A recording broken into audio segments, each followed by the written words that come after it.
Hey everyone, welcome back to the channel. Today is our day 2 of Sikkim itinerary and today we are headed to Nathula Pass. Nathula is one of the highest motorable roads in the world and is a mountain pass in the Himalayan peaks that co-join Sikkim and China. The journey to Nathula typically starts from Gangtok and the route distance is around 55 kilometers. Throughout the route, you can also pass through multiple waterfalls and Changu Lake.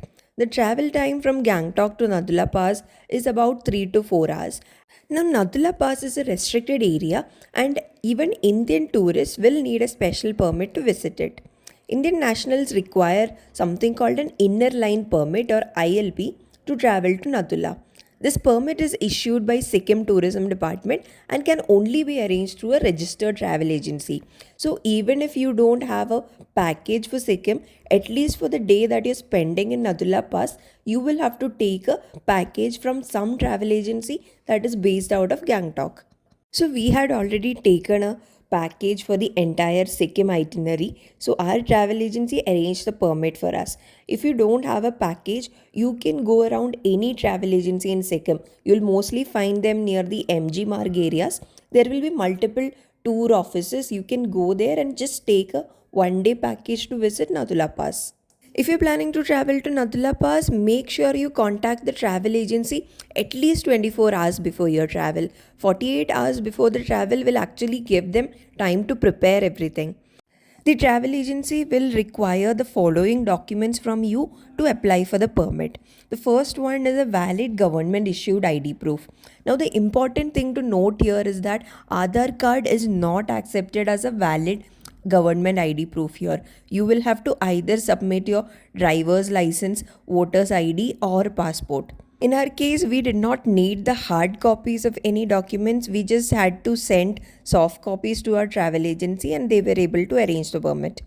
You will also need to share a passport size photograph and any details of your travel, including dates of travel, number of persons traveling, and any accommodation details. Next, let's talk about the best time to visit Nathula. Nathula Pass experiences heavy snowfall during winter.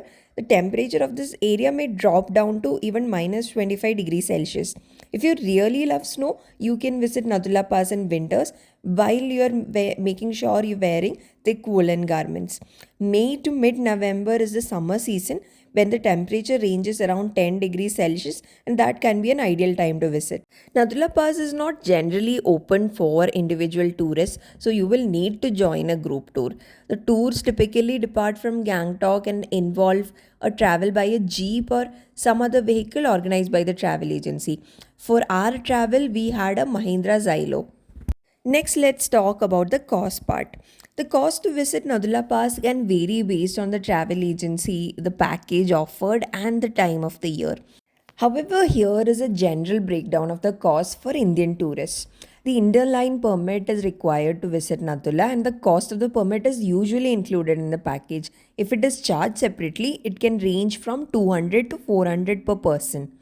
A typical day trip package from Gangtok to Nathula, which includes your transportation by jeep or shared vehicle, the permit, and a guide, can cost somewhere between 2,500 to 3,500 per person for a group tour. We were a group of four traveling, and for us, it was a private tour in a Mahindra Xylo. It costed us rupees 5,000 for the day, and we did not have a guide in our package, so that is one reason our cost was actually down. Some agencies include the guide fee in the package, and in those cases, it comes around 500 to 1,000 rupees. Prices tend to be slightly higher during the peak tourist season, which is around April to June and September to November, due to the higher demand. Now, the last most important thing to remember is that Nathula Pass is not open every day for tourists. It is usually open from Wednesday to Sunday and will be closed on Mondays and Tuesdays.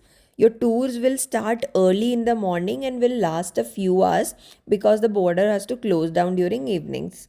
Okay, now after 3 to 4 hours and multiple pit stops at beautiful waterfalls and beautiful lakes, we have finally made it to the peak of Nathula Pass. Given its proximity to the international border with China, there are stringent security measures in place. You should follow all instructions provided by the travel agency and security personnel. And across that border lies People's Republic of China. The reason why visiting Nadula Pass is considered one of the most popular tourist activities in Sikkim is because of its altitude of 14,140 feet on the Indo-China border.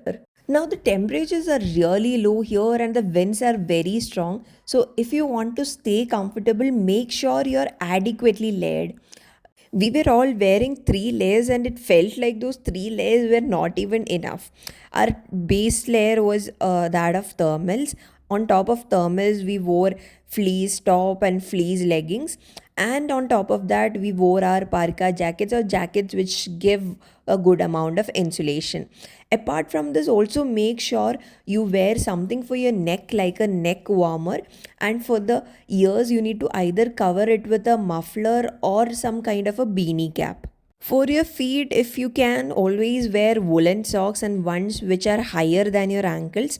If you don't have woolen socks, at least wear two pairs of socks. Next is your palm. So try to wear waterproof gloves if you're intending to play in snow, because if you're wearing normal gloves and then you touch snow, your gloves can get really damp and it can get very difficult for you.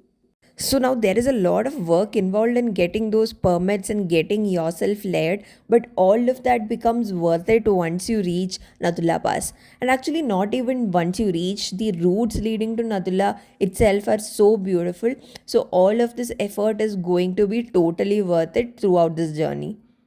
The name Natula is traditionally interpreted as the whistling pass, or more commonly known as the listening ears pass. The Chinese government explains it as a place where snow is deepest and the winds are strongest. After Nathula Pass, we are proceeding to the next destination for our day, Baba Mandir. Baba Mandir is a shrine dedicated to Baba Harbhajan Singh, who was a soldier of the Indian Army. He died near Nathula Pass in eastern Sikkim, India, and two shrines have been built to show reverence to Baba Harbhajan Singh. Now, there are two Baba Mandirs in Gangtok, Old Baba Mandir and New Baba Mandir. From the legendary Natula, you will find a road leading towards Kupup Valley up to Tukla. A bifurcated road from Tukla will connect to the old Baba Mandir. This is the place where Samadhi of Baba Harbhajan has been built. Visitors need to climb about 50 stairs to reach the bunker or the site where the Samadhi has been built. However, for the convenience of tourists, the Samadhi of Baba Harbhajan Singh was reconstructed at the junction of Kupup Gangtang Road and the trail leading to Memcho Lake. This shrine is popularly recognized by tourists as New Baba Mandir. It is believed that Baba Harbhajan Singh still guards the international boundary between India and China over the last 3 decades, and he is accomplishing this task alone. So, after Nadula Pass and Baba Mandir, now we are proceeding towards our third destination. In between, again, we had to take a pit stop because we saw this beautiful bridge. Now, vehicles can't move through these bridge, but tourists often stop here to click amazing pictures. It was way past lunchtime because we spent a lot of time in Nathula Pass and Baba Mandir. So before our third destination, we decided to take a pit stop for a quick lunch. This is one of the shops that we found along the route. So there aren't many shops along the route, so you won't have many options. This is an all-in-one shop where you can rent jackets, gloves, etc. if you haven't carried them, and they also sell some snacks and a meal. So we had a very delicious lunch here, and then we also came across this nalli mirchi. This was a very red hot spicy mirchi. They often make chutneys and pickles with it. So it is cleaned and then stored in jars along with some salt and sometimes a little bit of vinegar, and then it is taken out as pickles or as gravy. So this was a really good side dish in our meal. Our last stop for the day is the beautiful Changu Lake, and it is a must visit on everyone's itinerary. It is located at an altitude of 12,400 feet, and a winding road through rugged mountain terrain and sharp cliffs will take you here. In winter, it remains frozen with the area covered in snow, while in late spring, there is a profusion of flowers in bloom, adding a riot of colors around the lake. This was also the first time we saw yaks in real life, so you can admire them or take a ride on yak if you are up to it. So that's a wrap on our day 1 itinerary. If you've enjoyed this video, do drop a like, and if you have any questions, drop them in the comments. Like always, don't forget to subscribe to Mrs. Explorer for more travel content. Until then, bye.